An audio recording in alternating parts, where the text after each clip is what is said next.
शिव महापुराण की कथा में अगर आप लोग बैठे हैं तो एक संकल्प अपने भीतर उतार कर जाइए।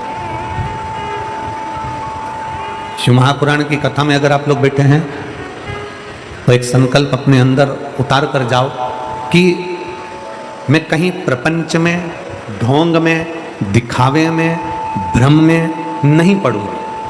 अगर मेरी जिंदगी में दुख आया, तकलीफ आई, कष्ट आया तो मैं शंकर के चरणों में जाकर पड़ूंगी, पर ढोंग प्रपंच में नहीं पड़ूंगी।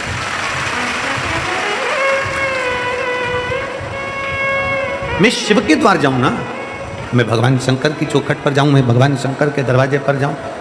अगर मुझे जाना ही है तो मैं शंकर के पास जाऊं।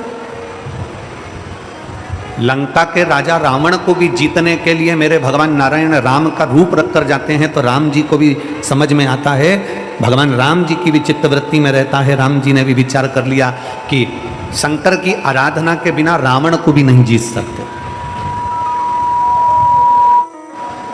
शिव की आराधना के बिना रावण को जीतना भी बड़ा कठिन है। इसलिए भगवान शंकर की आराधना लंका जाते समय भी राम जी करते हैं और वहां से आते समय भी राम जी करते हैं।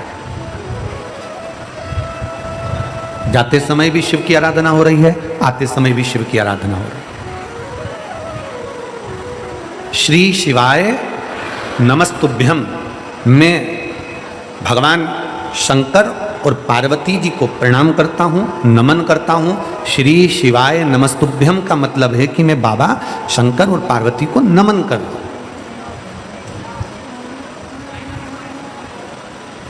एक पत्र है,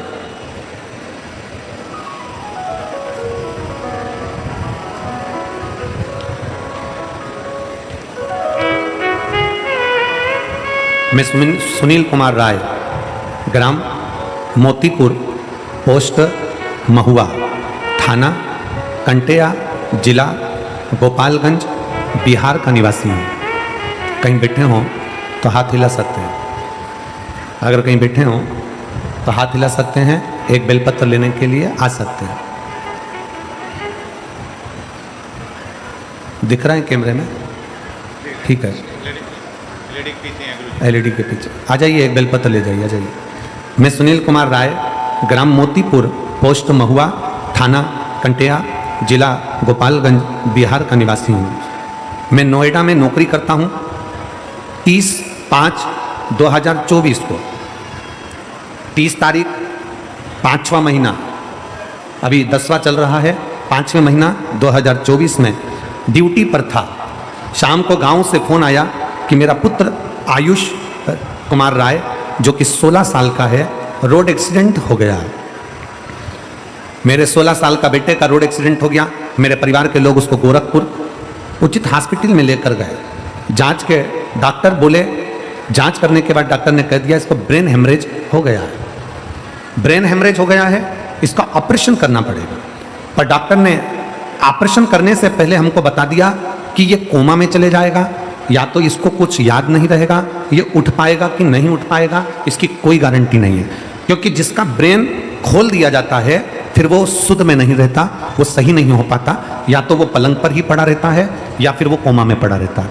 अगर आप बोलें तो हम ऑपरेशन कराएं, ऐसी सिचुएशन पड़ गई गुरुदेव, बचने की कोई उम्मीद नहीं थी। डॉक्टर ने कह दिया केवल 1% उम्मीद है इसका ऑपरेशन, और ऑपरेशन करने के बाद भी अगर ये बच गया तो बच गया। घर के लोगों ने उसी समय पर हाँ भर दिया और सुबह 5 बजे ऑपरेशन चालू हुआ।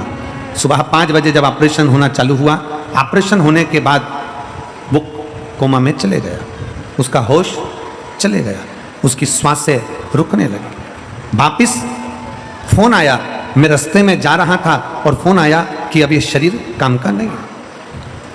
मेरे साथ में मेरा एक दोस्त ड्यूटी करता है जिसका नाम अरुण ओझा है। मेरा अरुण ओझा दोस्त ने मुझे कहा कि तू घबरा मती, एक काम कर, मेरी माताजी कथा सुनती है सीहोर वाला महाराज की, वो श्री शिवाय नमस्तुभ्यम मंत्र का वर्णन करता है। एक काम कर, हॉस्पिटल में जो भी हो ना उससे कहो कि बच्चे के कान में श्री शिवाय नमस्तुभ्यम लगा दिया जाए। डॉक्टर ने मना कर दिया कि हम बच्चे के कान के पास किसी को जाने नहीं देंगे, वेंटिलेटर पर पटक दिया, तो भी हाथ पैर जोड़कर डॉक्टर कोई धार्मिक था, उससे कहकर बच्चे के कान में हेडफोन लगाकर श्री शिवाय नमस्तुभ्यम का मंत्र लगा दिया। गुरुदेव, मंत्र लगाने के बाद उसके शरीर में 15 मिनट के अंदर हलचल होना चालू हो गई और बाबा की ऐसी कृपा हुई कि मेरे बाबा ने कृपा करी, शंकर जी के मंदिर का जल लाकर उसके शरीर पर लगाया, एक बेलपत्र उसके पास रखा और श्री शिवाय नमस्तुभ्यम मंत्र के बल पर आज मेरा बेटा ठीक है। मैं बाबा को यहाँ धन्यवाद देने के लिए आया हूँ। शिव तत्व शंकर ओघड़ी है।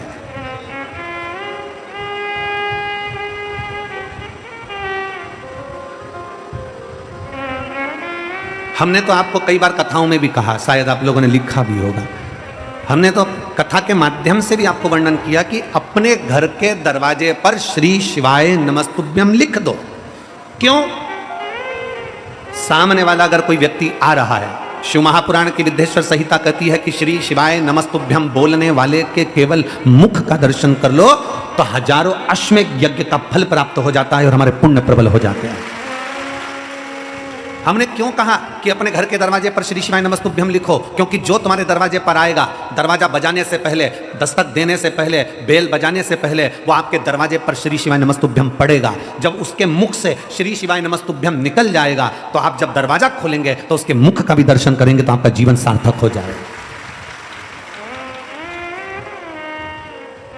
कोई स्टिकर आता हो, स्टिकर चिपका दो, स्टिकर नहीं मिले तो कोई कागज चिपका दो, कागज ना मिले तो अपने हाथ से लिखकर चिपका दो कि श्री शिवाय नमस्तुभ्यम। अगर हमारे दरवाजे पर कोई बुरी खबर भी आने वाली होगी, अगर हमारे दरवाजे पर कोई बेकार खबर लेकर भी आ रहा होगा, कोई बेकार बात लेकर भी आ रहा होगा और आकर हमारे दरवाजे पर श्री शिवाय नमस्तुभ्यम पढ़ लेगा तो आप जब दरवाजा खोलकर उसके मुख का दर्शन करोगे तो वो बेकार खबर भी अच्छी होने का प्रयास करेगी। श्री शिवाय नमस्तुभ्यम शिव महापुराण की विद्येश्वर संहिता का वो तत्व है जिसको दुनिया के लोग अगर समझ जाएं, कहते हैं दुनिया के लोगों को पहले स्मरण में नहीं था कि पशुपति व्रत क्या है। शिव महापुराण के माध्यम से लोगों ने पशुपति व्रत को जाना, शिव महापुराण के माध्यम से भगवान शंकर की विरल भक्ति को जाना, शिव तत्व को। एक श्री शिवाय नमस्तुभ्यम मंत्र की महत्वता क्या है, एक पत्र और देखिए। पत्र थोड़ा लंबा है, लगभग 4-5 पेज का है। हम इतना बड़ा तो उसको पढ़ेंगे नहीं, हम पढ़ चुके हैं तो उसको थोड़े माध्यम में आपको समझाने का प्रयास करेंगे। मेरा नाम आशा है, मेरे पति का नाम अनंत लाल सोनी है। मोबाइल नंबर मेरा ये है। एलईडी पर आप लोग आस्था चैनल पर और जो बड़ी बड़ी एलईडियां लगी हैं इस पर इस पत्र को देख सकते हैं। मेरा नाम आशा है, मेरे पति का नाम अनंत लाल सोनी है। मेरा मोबाइल नंबर, ये 2 मोबाइल नंबर उन्होंने लिखे। फरीदाबाद में रहने वाली हूँ, SGM नगर, SGM नगर, गली नंबर 4, फरीदाबाद में मैं रहती हूँ। कहीं बैठी हो तो हाथ हिला सकती हूँ। दिख गए? दिखे हैं तो आ जाइए, एक बेलपत्र ले जाइए। अगर दिख गए हैं आ जाइए, आप बेलपत्र ले जाइए। मेरा नाम आशा है, मेरे पति का नाम अनंत लाल सोनी है। मोबाइल नंबर ये है, फरीदाबाद में रहने वाली, SGM नगर, गली नंबर 4। गुरुजी, मेरा बेटा जो कि 18 वर्ष के लगभग का है, 6 सीढ़ी नीचे गिर गया। 6 सीढ़ी नीचे गिरते ही वो बेहोश हो गया। बेहोश होकर हम उसको अस्पताल लेकर गए। डॉक्टर जब हॉस्पिटल लेकर गए तो डॉक्टर बोला आपके बेटे में अब कुछ नहीं है। पत्र में आप लोग, टीवी पर पत्र चल रहा है, एलईडी पर पत्र चल रहा है, उसको पढ़िएगा कि उन्होंने पत्र में क्या लिखा। हम बेटा बेहोश हो गया, अस्पताल लेकर गए तो डॉक्टर बोला आपके बेटे में अब कुछ नहीं है, सांसें भी नहीं है। डॉक्टर ने जवाब दे दिया और मैं रो रही थी। मुझे मथुरा की, रोते हुए मथुरा की 2 औरतें, 2 लेडीज मिली। वो बोली बेटा तुम मंदिर जाओ और जल चढ़ाओ, शिव को श्री शिवाय नमस्तुभ्यम का जाप करो। मैं बोली आंटी जी मुझे श्री शिवाय नमस्तुभ्यम का जाप बोलना नहीं आता। फिर मैंने बोला मैं अपने देवर को लाती हूँ और आप उन्हें बताओ। गुरुजी, फिर हम घर आए और देवर से बुलाकर उसको श्री शिवाय नमस्तुभ्यम का वर्णन उन 2 औरतों ने बता दिया। कैसे जल चढ़ाना है वो बताया। मंदिर में जाना, लोटा भर के जल चढ़ाना, पानी लाकर इस बच्चे पर छींटना और श्री शिवाय नमस्तुभ्यम का जाप उसके कानों में करना। बॉडी हॉस्पिटल में पड़ी थी और मैं अपने देवर के साथ मंदिर ढूंढ रही थी। मंदिर ढूंढते ढूंढते एक मंदिर मिला जिसमें ताला लगा हुआ था। मंदिर के पुजारी जी ने ताला नहीं खोला। पंडिताइन जी को बोला कि हमारा बहुत बड़ी समस्या है, आप दरवाज़ा खोलो। तब पंडिताइन ने दरवाज़ा खोला पर पानी चढ़ाकर मैं लेकर आ रही थी तो पानी थोड़ा गिर गया। गिरते से पंडिताइन गुस्से में हो गई, उसने टंगल उठाकर डोलची उठाकर बाहर फेंक दिया, मेरा पूरा पानी चले गया। मैं विनती करी कि मैं पोछा लगा देती हूँ, मंदिर का मैंने पोछा लगाया, फिर पानी चढ़ाया और लिया और वही पानी लेकर मैं अपने बेटे के पास आ गई। गुरुदेव, बेटे के पास आते आते इतनी देर में बस हॉस्पिटल के दरवाजे पर पहुंची थी, इतनी देर में बेटे की श्वास नलिका में थोड़ी सी श्वास आई और श्वास आने के बाद उसको वेंटिलेटर पर डाल दिया गया। जैसे ही वेंटिलेटर पर डाला, मैं अपने बेटे के शरीर पर पानी को लगा दी। पानी को लगाने के बाद मैंने अपने बेटे के कान में श्री शिवाय नमस्तुभ्यम 1 घंटे तक वेंटिलेटर के पास डॉक्टर के पांव पड़कर बोलती रही। और बाबा की मैं क्या गुणगान करूं गुरुदेव, मेरा 18 साल का बेटा आज बाबा की कृपा से ठीक हो गया और बाबा की कृपा से जीवित हो गया। मैं शिव तत्व को प्रणाम करता हूं। एक श्री शिवाय नमस्तुभ्यम, वो मंत्र जान लो, वो शब्द जान लो, वो अक्षर जान लो, वो आनंद जान लो जो हमारे जीवन की सार्थकता को सिद्ध कर देगा। दीपावली पर अपने अपने घर की सफाई करो, दीपावली पर अपना दरवाजा साफ करो, दीपावली पर अपने दरवाजे को साफ करो, मना नहीं। पर दीपावली पर एक नियम बनाओ कि मैं अपने दरवाजे पर बंदरवाल लगाऊं ना लगाऊं, मैं अपने दरवाजे पर आम पत्ता लगाऊं ना लगाऊं, मैं अपने दरवाजे पर लाइट लगाऊं ना लगाऊं, पर अपने दरवाजे पर श्री शिवाय नमस्तुभ्यम जरूर लिखूंगी, जिससे मेरे जीवन की सार्थकता सिद्ध हो। आने वाला व्यक्ति क्या लेकर आ रहा है, आने वाला व्यक्ति कौन आ रहा है, आने वाला व्यक्ति किस भाव से आ रहा है, यह समझने के लिए वो क्या खबर ला रहा है, अच्छी है बुरी है, सामने वाला व्यक्ति क्या लेकर आ रहा है, अच्छा है बुरा है, कम से कम वो हमारे दरवाजे पर आकर खड़ा होगा। दरवाजा बंद होगा, जितनी देर खड़ा रहेगा उतनी देर उसके दरवाजे पर श्री शिवाय नमस्तुभ्यम पड़ेगा। जब आप दरवाजा खोलोगे तो उसके मुख का दर्शन करोगे, उसके चेहरे का दर्शन करोगे। अपना स्मरण, अपनी भक्ति, अपना विश्वास शिव के प्रति, भरोसे को बढ़ा, विश्वास को बढ़ा लो। और जब भरोसा और विश्वास दोनों बढ़ता है, जब भरोसा और विश्वास दोनों बढ़ता है तो शिव तत्व प्राप्त होता है। शिव तत्व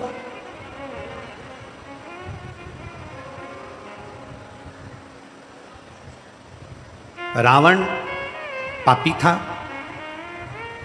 रावण दुराचारी था, रावण अधर्मी था। कल हमने कथा में कहा था, पर रावण गद्दार नहीं था। कल कथा में कहा था।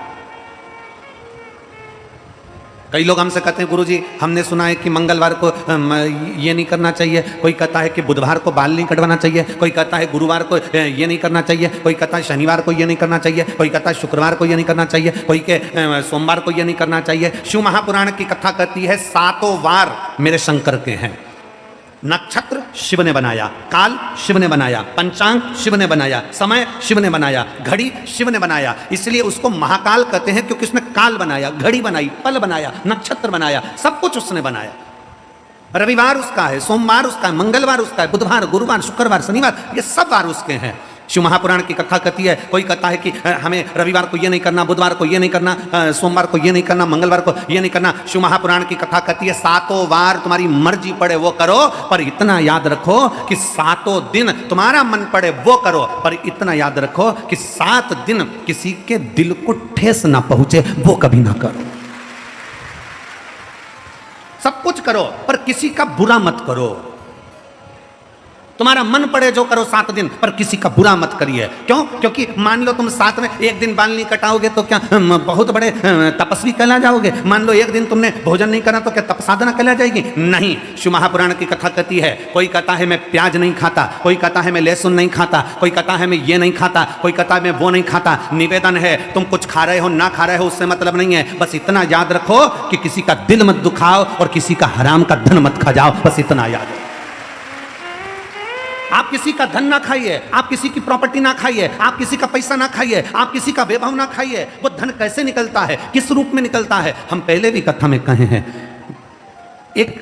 2 भाई थे, 2 भाई सगे 2 भाई।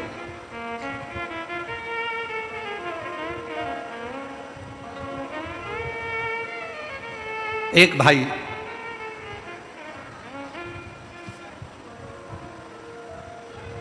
कुंवारा था, एक की शादी हो गई थी, घर में पत्नी थी, छोटा भाई था। भाई को एक बीमारी लग गई और भाई को बीमारी लगी और बीमारी लगने के बाद भाई उसके ऊपर खर्चा करने लगा।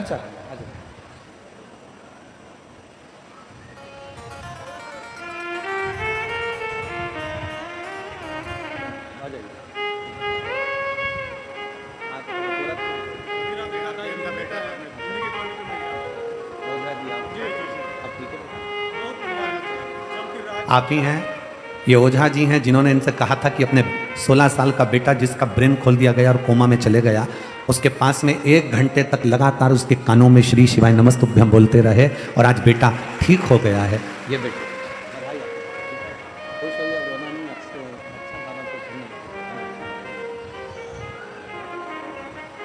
शिव तत्व है, ओघड़ी है। शिव भक्ति कर रही है। 2 भाई, छोटे भाई के शरीर में रोग हो गया। रोग होने के बाद छोटा भाई धीरे धीरे बीमार पड़ता डॉक्टरों को दिखाया, दवाइयां दिलाई, औषधि दिलाई, सब कुछ करा। आखिरी में छोटा भाई ठीक नहीं हुआ। पैसे पे पैसा लग रहा था, धन पर धन लग रहा। धर्म पत्नी ने अपने पति से कहा, सुनो तुम्हारे भाई पर लगभग लाखों रुपए खर्च हो गए, पर तुम्हारा भाई ठीक नहीं होता, तो मेरा निवेदन है डॉक्टर से मिल लो और डॉक्टर से मिलकर एक काम करो कि तुम्हारे भाई को धीरे धीरे कर कोई ऐसी दवाई दे दो जिससे तुम्हारा भाई, क्योंकि अब चल सकता नहीं, पड़ा रहता है, पलंग पर है, उसका जीवन बेकार हो गया, तो उससे तो उसके प्राण छूट जाए तो अच्छा, डॉक्टर से मिलो जाके।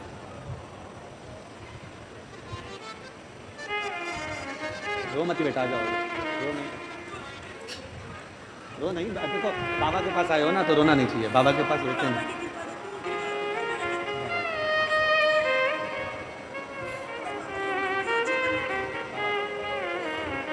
कह रही हैं, मैंने पत्र में लिखा, एक बार तो प्राण छूट चुके थे, दूसरी बार ठीक हो गया, कुछ दिन बाद वापिस कोमा में चले गया, फिर वापिस मंदिर जाना चालू करा, तीसरी बार फिर कोमा में चले गया, और बाबा की कृपा से अब बेटा पूर्ण तरह से ठीक होकर बाबा की कृपा।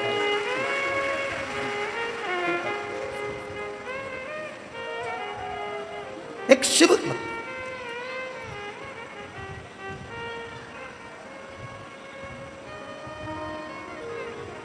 बड़े भाई की पत्नी ने कहा कि अब इनका शरीर, तुम्हारे छोटे भाई का शरीर साथ नहीं दे रहा, डॉक्टर से मिलो और कोई ऐसी दवाई ले लो जिससे स्लो पॉइजन जैसा दे देकर, अगर अपन पॉइजन देकर मारेंगे तो लोग कहेंगे कि बताओ भाई को मार दिया। कोई दवाई ऐसी दे दी जाए जो धीरे धीरे तुम्हारा छोटा भाई, अब शरीर में कब तक पैसा लगाओगे, वो शरीर काम का नहीं है। बड़े भाई ने कहा ठीक है, डॉक्टर से जाकर मिले, डॉक्टर ने एक दवाई दे दी, 2 बूंद ये दवाई देते रहना, किसी को मालूम ना पड़े, और वो मरीज गया। डॉक्टर कभी ऐसी दवाई नहीं देता कि किसी के प्राण छूटे। ये बड़ा भाई डॉक्टर के पास नहीं गया था, ये बड़ा भाई किसी हाकिम के पास पहुंच गया, किसी अन्य के पास पहुंच गया और थोड़ा धन देकर उसी को डॉक्टर बनाकर उसी से धन देकर दवाई लेकर आ गया। डॉक्टर कभी बुरा नहीं करता। हमने पहले भी कहा कि डॉक्टर शिव का एक रूप होता है। ये दवाई लाया, दवाई लाकर अपनी पत्नी को दी, पत्नी 2 बूंद डालती जाए, देती जाए, धीरे धीरे भाई मर गया। प्रॉपर्टी पूरी हो गई, अपनी जमीन जायदाद अपनी हो गई, समय बीत गया। बड़े भाई के घर में औलाद नहीं थी, जैसे ही छोटा भाई मरा उसके 1 साल बाद छोटे भाई मरने के बाद में भाई की पत्नी को औलाद हो गई। समय आने पर बच्चा बड़ा हुआ, बड़ा होकर बच्चा और बड़ा हुआ, बड़ा होने के बाद में फिर उस बच्चे का विवाह हुआ, विवाह होने के बाद उसकी भी पत्नी आ गई, पत्नी आने के बाद फिर उसकी तबीयत उस बच्चे की खराब हुई, बच्चे की तबीयत खराब हुई तो बाप को मालूम पड़ा कि असाध्य रोग हो गया है, जो रोग समाप्त नहीं हो रहा। बाप अपने उस बेटे के पास में बैठा था, बहू रो रही थी, माँ रो रही थी, और बेटे के पास रोता आंख से आंसू ढाल रहा, आंख से आंसू निकल रहे। भगवान तूने क्या कर दिया, मेरे बेटे को कौन सा रोग दे दिया, मेरे बेटे को कितनी बड़ी तकलीफ दे दी, भगवान तूने क्या कर दिया। अंतिम क्षण था, रो रहा था, तड़प रहा था, पूरा घर बिक गया, जमीन बिक गई, जायदाद बिक गई, बेटे को सही कराने में सारी जमीन जायदाद बिक गई, पूरा धन चले गया। तब बाप रोते रोते बोला, बेटा न अब तो कुछ भी नहीं बचा, तेरी माँ के जेवर तक चले गए, सब कुछ चले गया, अब तेरी पत्नी के तन के जेवर भी चले गए, पर तू ठीक नहीं हो पा रहा बेटा, तुझे क्या हो गया, कौन क्या कर गया, समझ में नहीं आता। तब आखिरी में शिथिल सा बेटा पलंग से उठकर बोला, भैया मैंने अपने हिस्से की प्रॉपर्टी पूरी अपने ऊपर खर्च करवा ली।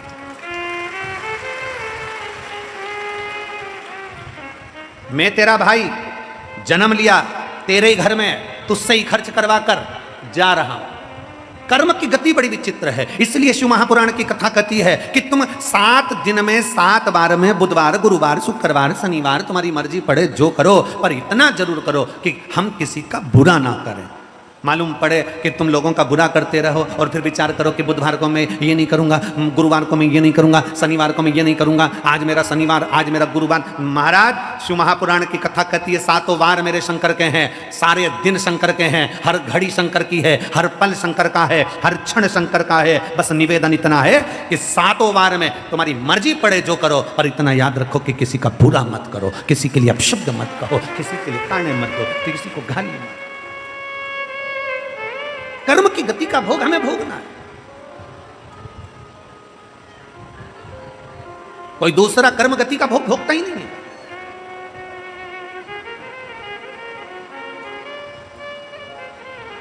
क्यों आते हैं इतने शुभ भक्त? लाखों की संख्या में आप लोग आए हो, लाखों की संख्या में आप लोग आए हो और पूरी रात से आ रहे हो। पंडाल में जगह नहीं, धूप में बैठे हुए हो, किसी के पास छाता है, किसी के पास नहीं है, परंतु आप अपनी दरी बिछाकर रात भर बाबा का कीर्तन कर कर भोलेनाथ का नाम जप करते हुए पूरी रात से बैठे हो, एक जैसे इंतजार कर रहे हो। शिव पुराण चालू होगी, भगवान शंकर की कथा प्रारंभ होगी। क्या है शिव पुराण में? भगवान शंकर के सामने ईश्वर जी गोरा जी बनकर शिव पार्वती जब आकर बैठे, गणा और गोर बनकर शंकर पार्वती जब कथा सुनने के लिए बैठे, शंकर भगवान की कथा स्वयं शंकर सुनते हैं। शंकर पार्वती जब कथा सुनने के लिए बैठे, उस समय पर वहीं पर उसी जगह पर भगवान शंकर ने तुमरुका जी से पूछा, ए तुमरुकेश्वर, ए तुमरुका, बताओ इस शिव महापुराण के पंडाल का ऐसा क्या महत्व है कि दुनिया के लोग शिव पुराण की कथा में जाकर बैठते हैं? उसका सार तत्व क्या है? तुमरुका जी ने भगवान शंकर की साक्षी में, ईश्वर जी और गोरा जी की साक्षी में, गणा और गौर की साक्षी में कह दिया कि ये 24,000 श्लोक की शिव महापुराण की कथा साधारण नहीं है। जिस पंडाल में, जिस भूमि पर, जिस जगह पर यह कथा होती है, वहां 33 कोटि देवी देवता 24 घंटे खड़े रहकर कथा का रसपान ग्रहण करते हैं। ये 24,000 श्लोक की शिव महापुराण की कथा 24 घंटे देवताओं को खड़ा रखकर भगवान शंकर की विरल कथा का रसपान करते हैं। किसका मंगल बेकार, किसका शनि बेकार, किसका गुरु बेकार, किसका बृहस्पति बेकार, किसका शुक्र बेकार, किसका राहु बेकार, किसका केतु बेकार, किसके घर में वास्तु दोष, किसी के घर में काल सर्प दोष, किसी के घर में पितृदोष। शिव महापुराण की कथा कहती है, जब वो कथा सुनकर उठकर अपने घर के लिए जाता है, उसके शरीर से उसी जगह की मिट्टी, पुलिस इंस्पेक्टर की पोस्ट से रिटायर हुए हैं। मेरे पति को 2/5/2024 में हार्ट की परेशानी हो गई थी। गुरुदेव 4 बार डॉक्टर को दिखाया तो कहा कि इनका हार्ट काम नहीं कर रहा। हार्ट ने काम करना बंद कर दिया। बहुत बड़ी प्रॉब्लम सामने खड़ी हो गई गुरुदेव। पति को परेशान देखकर हम पूरा घर परेशान हो जाता। अब करे तो करे क्या? गुरुदेव, किसी काम करने वाली महिला ने कहा कि जीजी टीवी खोलो, टीवी में सीहोर वाला महाराज कथा कर रहा होगा, आप अंकल से कहो वो कथा सुनेंगे। टीवी खोली, उस समय आपकी कथा 1 बजे से 4 बजे तक आ रही थी। वो कथा का रसपान करना प्रारंभ करा।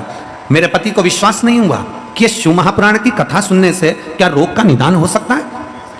तब टीवी पर कथा सुनना प्रारंभ करा। उसी दिन मेरे पति ने कथा सुनते से कहा कि तू जा और जाकर 1 लोटा जल ये सीहोर वाले महाराज के कहने पर चढ़ाना प्रारंभ कर। मैं जाती, शंकर के मंदिर से जल लाती, अपने पति को गिलास में भरकर वो जल पीने के लिए थोड़ा सा दे देती। रोज अपने पति को जल देना प्रारंभ करा और डॉक्टर ने तो बहुत डरा दिया था गुरुदेव। फिर हम आखिरी में जांच कराने के लिए वापस डॉक्टर के पास पहुंचे तो डॉक्टर ने एंजियोग्राफी करने का जो बोला था, ऑपरेशन करने का जो बोला था, डॉक्टर ने आखिरी में कह दिया इसकी सारे टेस्ट नॉर्मल आ गए हैं, ना इसको एंजियोग्राफी की जरूरत है, ना हार्ट में ऑपरेशन की जरूरत है, ना बाईपास करने की जरूरत है, इनको घर लेकर जाओ। मैं बाबा को प्रणाम करने के लिए आई हूं। एक लाइन अच्छी लिखी है, आप और हम गुनगुना लेते हैं। अपनी किस्मत का ताला हो, अपनी किस्मत का ताला तुम खोलते चलो। श्री शिवाय नमस्तुभ्यं बोलते चलो।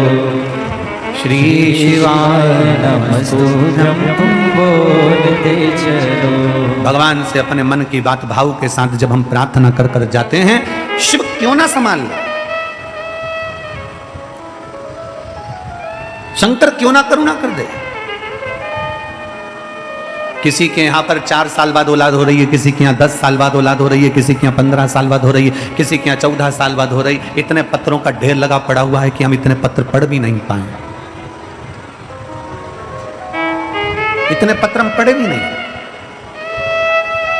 किसी के यहां 4 साल, किसी के यहां 8 साल, किसी के यहां 10 साल, किसी के यहां 15 साल, किसी के यहां 20 साल बाद संतान का सुख प्राप्त होता है। किसके बल पर? कौन कौन देता?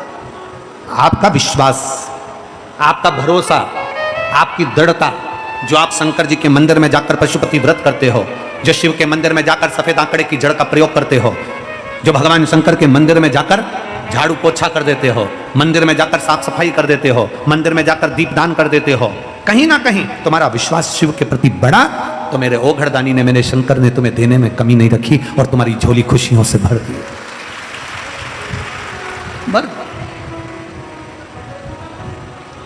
प्रतिदिन अच्छा सोचो, अच्छा विचारो, अच्छा करने का प्रयास करो। अच्छा सोचिए, अच्छा विचारिए और अच्छा करने का प्रयास करिए। हमारा नियम है, हम हमारे भोले बाबा की सेवा करते हैं, हमारे ठाकुर जी की सेवा करते हैं, हम हमारे शंकर जी की सेवा करते हैं, सालिग्राम जी की सेवा करते हैं, लड्डू गोपाल जी की सेवा करते हैं, कल्लू जी की। तो हमारा नियम है, हम रोज प्रतिदिन इस व्यासपीठ पर आते हैं, तब व्यासपीठ से जाते हैं, तब रोज झोली पसार कर, आपने देखा भी होगा कि हम झोली पसार कर प्रणाम करते हुए एक ही चीज कहते हैं, मेरे बाबा किसी स्त्री की, किसी महिला की गोद खाली मत रखना और किसी पुरुष की जेब खाली मत रखना। बस इतना ध्यान रखे मेरे बाबा, इतनी कृपा करना, इतनी दया करना, इतनी करुणा करना कि किसी स्त्री की, किसी महिला की गोद खाली ना रहे, किसी महिला की गोद खाली ना रहे। इतनी कृपा करना, इतनी दया करना, और किसी पुरुष की जेब खाली ना रहे। ये करुणा करिए आप। जिस महिला की गोद खाली रहती है उसको जगत में सुनना बहुत पड़ता है। बताओ, बांझ है, संतान नहीं है, औलाद नहीं है, 8 साल हो गए, 10 साल हो गए, 15 साल हो गए, लोग अपशब्द पर अपशब्द कहते हैं। पुरुष से नहीं कहते, स्त्री को ज्यादा टॉर्चर करते हैं, महिला को ज्यादा टॉर्चर करते हैं, महिला से ज्यादा करते हैं। इसकी संतान नहीं, इसकी संतान नहीं, इसकी संतान नहीं, उसको सुनना पड़ा। और जिस महिला की गोद खाली है उसको जगत के ताने सुनना पड़ता है। और जिस पुरुष की जेब खाली है, जिसके पास धन नहीं होता ना, जिस पुरुष की जेब में पैसा नहीं होता ना, उसके घर में उसका इज्जत नहीं होता। जिस पुरुष की जेब में पैसा नहीं होता ना, परिवार वाले भी सम्मान नहीं देते। सगे 4 भाई हैं, 3 भाई अगर काम पे लगे हैं, पैसा है, और एक भाई के पास पैसा नहीं है ना, तो उसको कोई पूछेगा भी नहीं कि शादी यहाँ करें कि नहीं करें, लड़के की शादी है या जमीन जायदाद का फैसला है या कोई दूसरा फैसला है, उससे नहीं पूछा जाता, क्योंकि उसके पास कुछ है ही नहीं, तो क्या पूछेंगे उससे। जिस पुरुष की जेब खाली रहती है, अगर दोस्तों के साथ बैठा है तो भी हंसी उड़ाई जाती है, रिश्तेदारों में जाता है तो हंसी उड़ाई जाती है, ससुराल जाता है तो हंसी उड़ाई जाती है, संबंधियों के जाता है तो हंसी उड़ाई जाती है। इसलिए मेरे भोले बाबा, किसी स्त्री की, किसी नारी की गोद खाली ना रहे और किसी पुरुष की जेब खाली ना रहे। ये जिंदगी का एक सुख है, ये जीवन का एक आनंद है। शंभु शंभु शंभु शंभु। किसी स्त्री की गोद खाली ना रहे और किसी पुरुष की जेब खाली ना रहे, वो भरी। शंकर बाबा के मंदिर, मेरे शिव के शिवालय में, मेरे शंकर का देवालय, मेरा शिव का शिवालय जीवन में खुशियां देने वाला है, खुशियां, आनंद देने वाला है, सुख देने वाला है। कभी मौका मिले जिंदगी में, सीहोर कुबेरेश्वर धाम पर आप जब जाएं, जब मौका मिले और कुबेरेश्वर धाम की पवित्र भूमि पर, भगवान शंकर की पवित्र भूमि पर जब जाएं,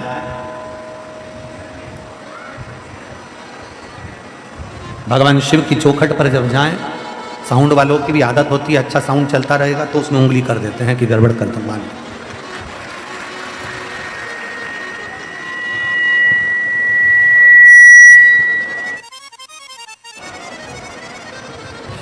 कभी कुबेरेश्वर बाबा की भूमि पर जाएं, भगवान शंकर की पवित्र धरा पर जाएं, शिव तत्व की ओर जाएं, भगवान शंकर की चौखट पर जाएं, शिव के पास। कुबेरेश्वर बाबा की पवित्र भूमि पर जब पहुंचे तो अपने दिल से बाबा को प्रार्थना कर कर जब कंकर शंकर को वहां से उठाकर जब कंकर शंकर की पूजन करें तो बाबा से अपने मन की बात जरूर कहा करो, प्रतिदिन विनय जरूर करा, निवेदन जरूर करा। और खाली न जाता कोई दर से तुम्हारे, खाली न जाता कोई दर से तुम्हारे, मैं भी खड़ी हूँ नंदी बाहें पसारे, अपने हृदय से लगा लो, लगा लो, गिरा जा रहा हूँ, उठा लो उठा लो, भोले अपने दर से अब तो ना टालो, गिरी जा रही हूँ, उठा लो। बाबा से अपने मन की बात भाव के साथ जब हम शिव से कहें, शिव उसको स्वीकार करो, शंकर उसको स्वीकार करो। कितनी आस, कितना विश्वास, कितना भरोसा आप लोग हृदय में रख कर आते हो, श्रवण करते हो, एक लोटा जल शंकर जी को समर्पित करते हो, बाबा उसको स्वीकार करते हैं। कल किसी एक बहन ने एक पत्र में लिखा, शिव कौन सा जल स्वीकार करते हैं, शंकर भगवान कौन सा जल स्वीकार करते हैं? गंगा का जल, सरयू जी का जल, नदी का जल, बावड़ी का जल, तालाब का जल, कुएं का जल, हेडपंप का, हापसी का जल, सरोवर का जल, कुंड बावड़ी का जल, सरयू, यमुना, गोदावरी, कावेरी, कौन का जल शिव अधिक प्रिय रखा? शंकर भगवान को सबसे ज्यादा प्रिय कौन सा जल है? गंगा का, सरयू का, कावेरी का, गोदावरी का, नर्मदा का, कुएं का, बावड़ी का, तालाब का, मानसरोवर का, पुष्कर का, कुरुक्षेत्र का, कहां कहां कौन सा जल शंकर को प्रिय है? शिव महापुराण की कथा कहती है शंकर को भाव का जल अति प्रिय है। शिव को भाव का जल चाहिए।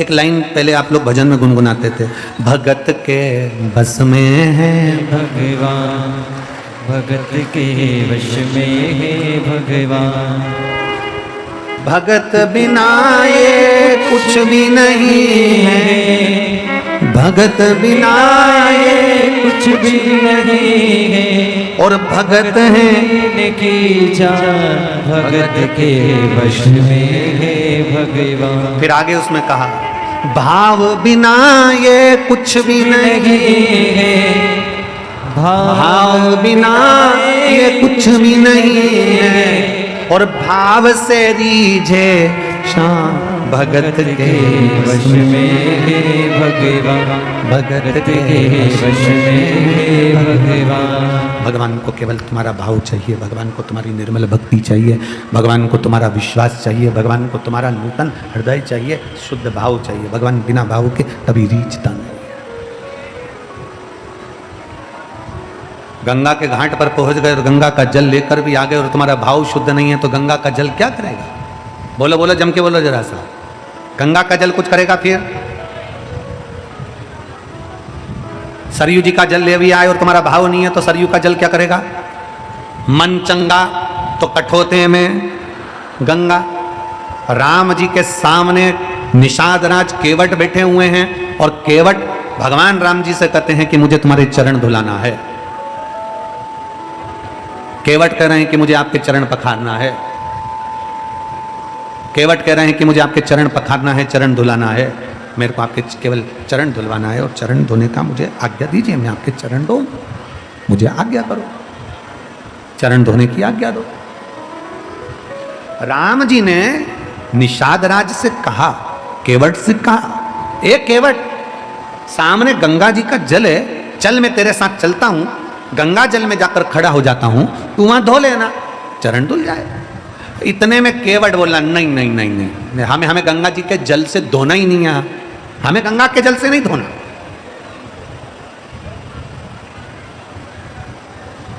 हमें गंगा के जल से तुम्हारे चरण धोना ही नहीं है। तो भगवान राम जी ने पूछा कौन से जल से धोएगा?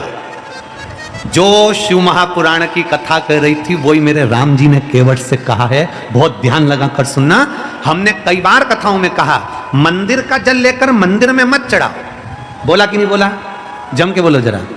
मंदिर में से पानी भर लिया, मंदिर की बाल्टी में से जल भर लिया और भगवान को चढ़ा दिया ना।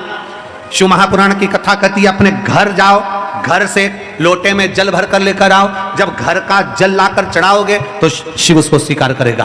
केवट क्या कराए? केवट ने कहा नहीं प्रभु, मैं गंगा जी के जल से तुम्हारे चरण नहीं धोऊंगा। तो फिर जल कहां से लाएगा? इतने में केवट कहता है मैं जल अपने घर से लेकर आऊंगा, अपने घर से। तो राम जी केवट पर हंसकर बोले तेरे घर में जो जल है वो कहां का है? केवट बोला ये गंगा जी का ही है, ये गंगा जी का ही। तो फिर घर के जल में और गंगा के जल में क्या अंतर आ गया?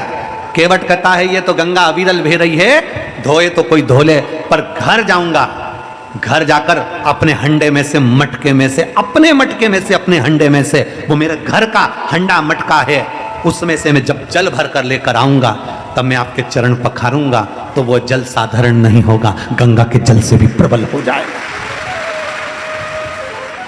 जिसने रामचरितमानस सुनी है, जिसने रामायण पढ़ी है, केवट अपने घर गया, घर जाकर अपनी पत्नी को आवाज लगाया कठोता कहाँ है? कठोता जानते हो? जम के तो बोलो जरा, जानते हो? कठोता मतलब आटा उसनने का बर्तन, पात। हमारे यहाँ सीहोर में उसको परात कहते हैं। अब तुम्हारे उत्तर प्रदेश में क्या कहते हैं हमको नहीं, परात कहते हैं, उसी को कठोता कहते थे। उस पहले काय के परात चलती थी, अभी तो स्टील की, तांबे की, पीतल की परात चलती है, पहले चलती थी लकड़ी की और पत्थर की परात। केवट गया घर, घर जाकर केवट ने आवाज लगाई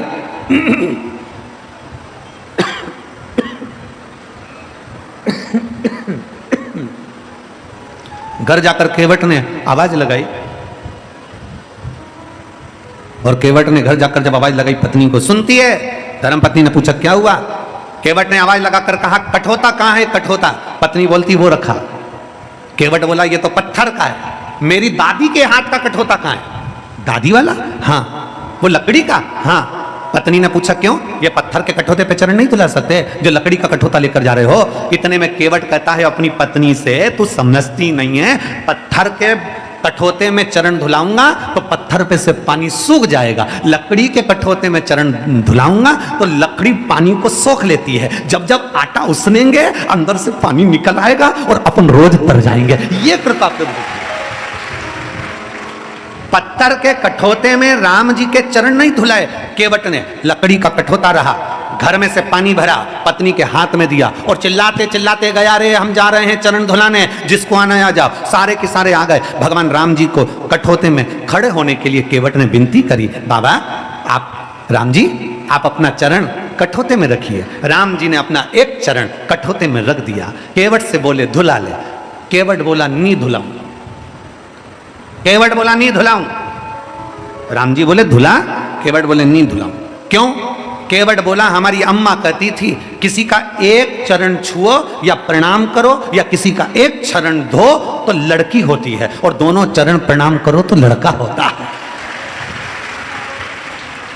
ओ प्रभु हम आपके दोनों चरण पखारेंगे, दोनों चरण को प्रणाम करेंगे। राम जी से कहा तुम दोनों पांव बर्तन में रखो। अब बर्तन था छोटा और राम जी के चरण मोटा। अब बर्तन में रखें तो रखें कैसे? इन्होंने लक्ष्मण को देखा, सीता को देखा। सीता जी बोली अब तो रखना तो पड़ेगा, रख दो। राम जी बोले गिर पड़ेंगे। लक्ष्मण जी बोले आप चिंता मत करो, हम शेषनाग जब पृथ्वी को संभाल सकते तो तुम्हें भी संभाल लेंगे, तुम गिरोगे नहीं। तुम तो रखो, पांव रखो अंदर, तुम रखो तुम्हारा पांव अंदर। और भगवान राम ने दोनों पांव रख दिए, दोनों पांव। और रखने के बाद इधर से लक्ष्मण जी पकड़े, इधर से सीता जी पकड़ी। इतने में केवट बोला नहीं,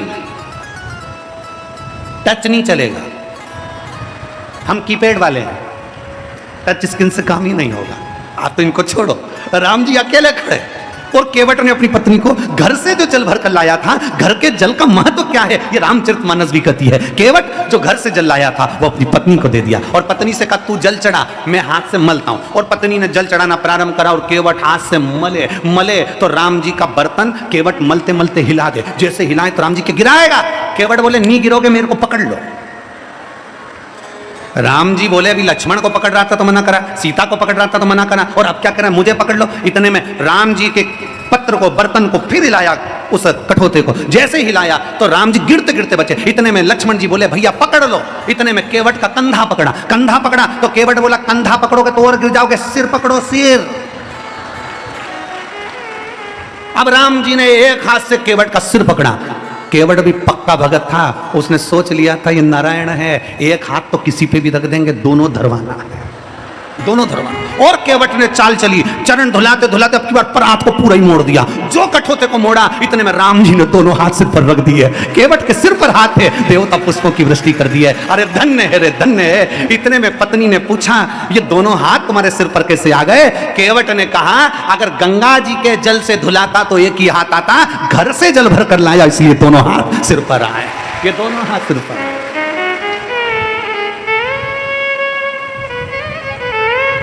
आप लोग अपने अपने घर से जल ले जाती हो मंदिर? जम के बोलो जरा, मंदिर का जल तो नहीं लेती हो? अगर मंदिर का जल ले होगी तो 1 रुपया जमा करना है दान पेटी में, क्योंकि पंडित जी ने पानी भर के रखा, मोटर चली, लाइट का सबका मिला के 1 रुपया दान पेटी में डालो, तब मंदिर का पानी लो। उससे अच्छा अपन अपने घर से लेकर जाएंगे। जैसे केवट घर से भर कर लाया, मन चंगा तो कठोते में।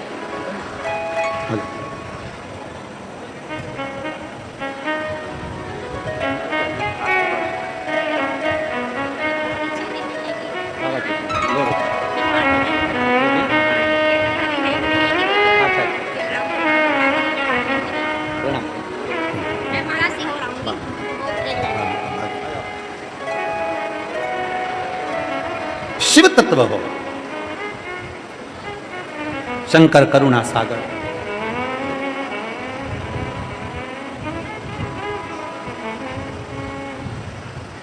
और जब शिव के लिए लोग कहते हैं कौन सा जल श्रेष्ठ है महाराज? एक महिला ने पत्र में लिखा था कल, गंगा का, यमुना का, सरयू का, कावेरी का, नर्मदा का, बावड़ी का, तालाब का, समुद्र का, कुंड का, सरोवर का, हेडपंप का, कौन सा जल श्रेष्ठ है? कौन सा जल श्रेष्ठ है?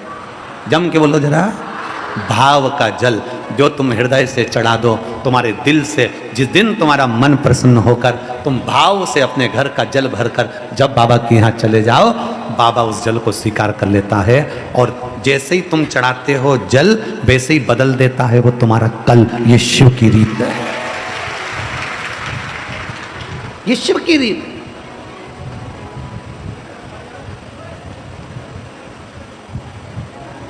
शंकर खाली नहीं छोड़ता।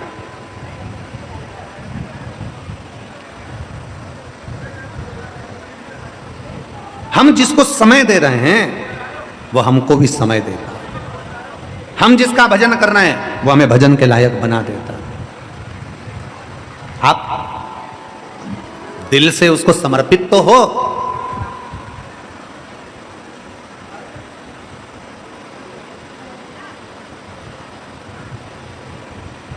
संसार में तुम्हारे जाने पर लोग स्टेटस पर, व्हाट्सएप पर मिस यू लिखने वाले ढेर मिलेंगे, ढेर। हमारा निवेदन है इस व्यासपीठ के माध्यम से, हापुड़ की इस पवित्र भूमि से, किसी के जाने पर मिस यू लिखने से अच्छा है उसके होने पर लिख दो विथ यू मैं तेरे साथ हूं। जब चले गया तो लिखा मिस यू। अब तुम्हें जब वो है, पृथ्वी पर है, जब संसार में है, तुम्हारे साथ में है, तुम्हारे पास में है, तो लिखो विद यू मैं तेरे साथ हूं हर पल, हर घड़ी, हर क्षण। और मेरा भोले बाबा मृत्यु लोक का देवता है। ब्रह्मा ब्रह्म लोक में रहते हैं, भगवान विष्णु बैकुंठ लोक में रहते हैं, इंद्र इंद्र लोक में रहते हैं, गरुण वरुण अपने अपने लोक में रहते हैं, पितर पितर लोक में रहते हैं, देवता अपने लोक में रहते हैं। मेरा शंकर भगवान इसी मृत्यु लोक में रहता है, इसी पृथ्वी पर रहता है। इसलिए वो मिस यू नहीं विथ यू है, वो तुम्हारे साथ में है। मेरा भोलेनाथ, मेरा शंकर, मेरा शंभू, मेरा त्रिकालदर्शी, मेरा कैलाशी विनाशी, मेरा शिव तुम्हारे साथ कदम से कदम मिलाकर चल रहा होता। कदम से।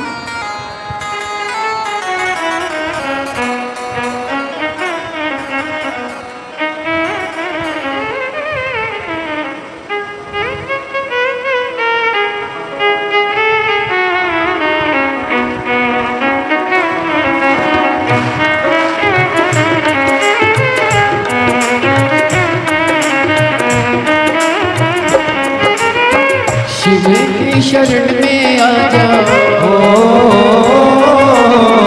शिव की शरण में आजा, बाबा की शरण में एक बार आजा आजा, भोले की शरण में एक बार आजा आजा, भोले की शरण में। शिव की शरण में आजा हो,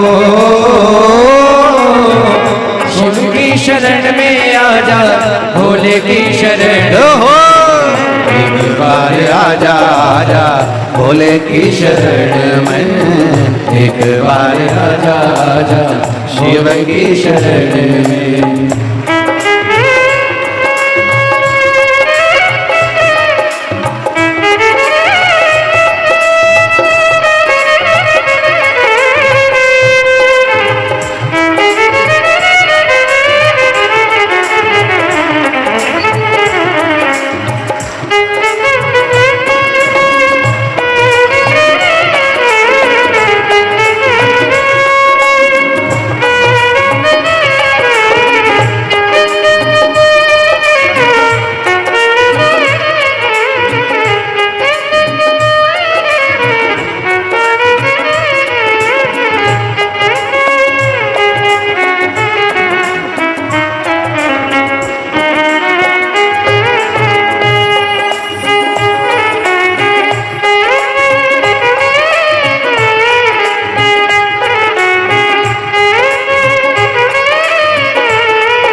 चंद्रशेखर भोले त्रिपुरारी है, चंद्रमौली चंद्रशेखर भोले त्रिपुरारी है, चंद्रमौली चंद्रशेखर भोले त्रिपुरारी है, चंद्रमौली चंद्रशेखर भोले त्रिपुरारी है।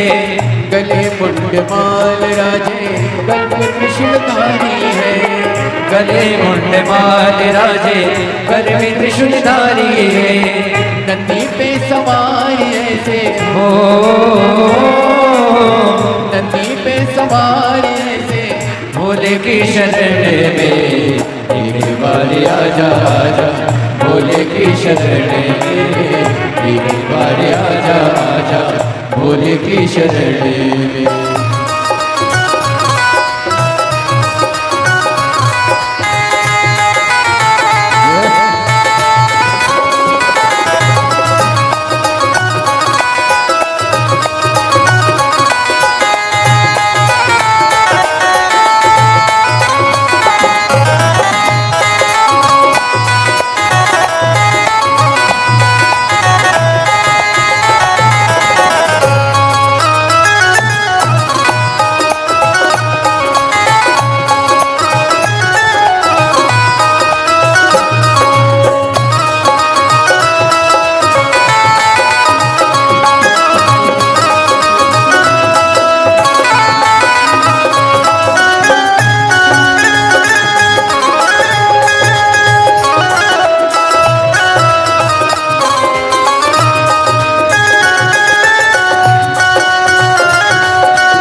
भोले की शरण में।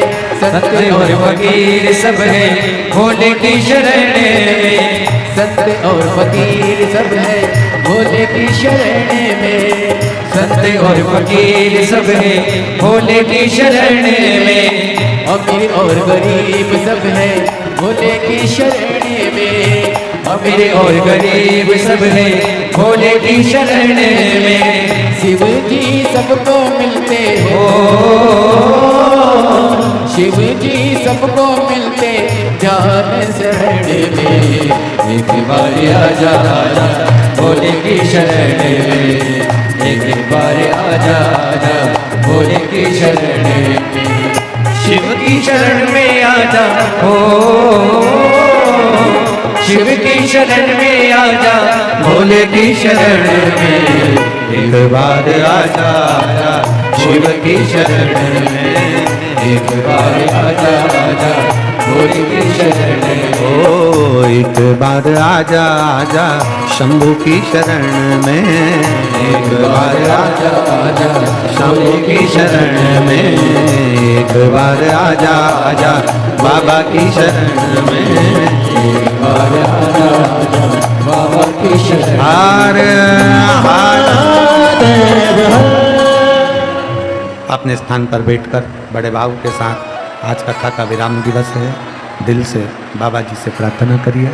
भगवान गर्दानी भगवान शंकर से अपने मन की बात भाव के साथ में करिए। बाबा उसको स्वीकार करे। दिल से प्रार्थना करिए। जहाँ जगह मिले वहाँ बैठकर भगवान शंकर से भाव के साथ में प्रार्थना करिए। जहाँ भी आपको जगह मिले वहाँ बैठिए। कथा का विराम दिवस है आज। अपने मन की बात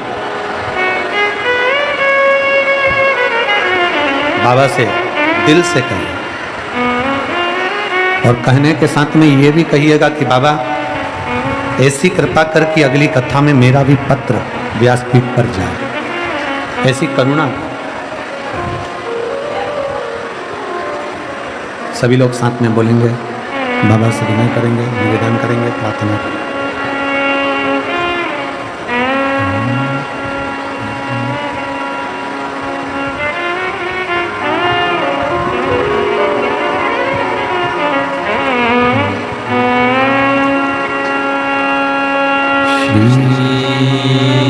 शिवाय नमस्तुभ्यं। श्री शिवाय नमस्तुभ्यं। श्री शिवाय नमस्तुभ्यं। श्री शिवाय नमस्तुभ्यं। श्री शिवाय नमस्तुभ्यं। भोला सब दुख काटो हमारा। ओ भोला सब दुख काटो हमारा। शिव शंकर जपो तेरी माला। भोले बाबा जपो तेरी माला। भोला सब दुख काटो हमारा। ओ भोला सब दुख काटो हमारा। वेश है मंगल मंगलकारी। वेश है